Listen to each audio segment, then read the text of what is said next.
Iran Israel സംഘർഷം American ഇടപെടലോടെ പുതിയ ദിശയിൽ എത്തി നിൽക്കുന്ന ഘട്ടത്തിൽ ലോകത്തെ മുഴുവനും സ്തംഭിപ്പിക്കാവുന്ന തങ്ങളുടെ കൈവശമുള്ള വജ്രായുധം ഇറാൻ എടുത്തു പ്രയോഗിക്കുമോ എന്നുള്ള ആശങ്കയിലാണ് ലോകം മുഴുവനും, ലോക വിപണി മുഴുവനും. 39 കിലോമീറ്റർ മാത്രം വീതിയുള്ള പേർഷ്യൻ ഗൾഫിലേക്കുള്ള ഏക സമുദ്ര പ്രവേശന പാതയായ സ്ട്രെയ്റ്റ് ഓഫ് ഹോർമൂസ് കടലിടുക്കിനെ ചുറ്റിപ്പറ്റിയാണ് ലോകം ആശങ്കപ്പെടുന്നത്. ഒരു വശത്ത് ഇറാൻ, UAE, സൗദി, ഒമാൻ തുടങ്ങിയ GCC രാജ്യങ്ങൾ, മറുവശത്ത് ഗൾഫിൽ നിന്നും ലോകത്തിലേക്കുള്ള എണ്ണ ഒഴുക്കിന്റെ പ്രധാന നാഡീ ഞരമ്പാണ് ഹോർമൂസ് കടലിടുക്ക്.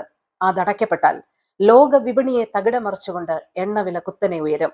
നമ്മുടെ അടുക്കളകളിലേക്ക് വരെ അതിന്റെ അനുരണനങ്ങൾ ഉണ്ടാകും. പെട്രോൾ, ഡീസൽ വിലവർധന മാത്രമല്ല, നിത്യോപയോഗ സാധനങ്ങളുടെ വിലക്കയറ്റം അടക്കം വലിയ ദുരിതത്തിലേക്ക് നമ്മൾ ഓരോരുത്തരും കടന്നുപോകും. ലോക രാജ്യങ്ങളിൽ വലിയ പ്രതിസന്ധി ഉണ്ടാക്കും. ഓഹരി വിപണികളിൽ വലിയ തകർച്ചയുണ്ടാക്കും, ചലനങ്ങൾ ഉണ്ടാക്കും. ഗൾഫ് രാജ്യങ്ങളിൽ നിന്നും ഇറാനിൽ നിന്നും എണ്ണ വാങ്ങുന്ന ഇന്ത്യ അടക്കമുള്ള രാജ്യങ്ങളെ വലിയ രീതിയിൽ ഇത് ബാധിക്കും. ഹോർമൂസ് കടലിടുക്കിന്റെ നിയന്ത്രണം ഇറാന് നൽകുന്ന അഡ്വാൻറ്റേജ് അതാണ്. നിലനിൽക്കാൻ കഴിയാത്ത ഘട്ടത്തിൽ ലോകത്തെ മുഴുവൻ സ്തംഭിപ്പിക്കാവുന്ന ഈ വജ്രായുധം ഇറാൻ പ്രയോഗിച്ചാൽ കാതങ്ങൾക്കപ്പുറം നമ്മുടെ ഓരോ കുടുംബങ്ങളിലേക്കും അതിന്റെ അനുരണനം എത്തും എന്ന് തന്നെയാണ്, തിരിച്ചടിയെത്തും എന്ന് തന്നെയാണ് ലോകം ഭയക്കുന്നത്.